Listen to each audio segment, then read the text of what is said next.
Nagdudulmat ka pa? Oo, nagdudulmat ako. Para may kitain man lang ako araw-araw. Kontinto na ako sa maliit na kita. Nagpapakahirap ka? Sa dami ng bayaran dito, wala akong may pantutustos. Nagsisikap ako dito para gumaganda ang buhay mo. Maging maayos. Wala akong pambayad. Binigyan kita ng puhunan para ikaw magbayad ng mga bayaran dito. Yung pagtitinda ko, maliit lang ang kinikita ko dyan. Piso-piso, dos-dos. Ako pang sisihin mo na ginagawa mo to para sa kagaganda ng buhay ko. Asaan? Wala.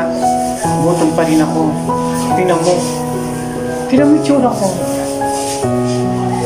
Purita! Huwag mo akong mapurita-purita.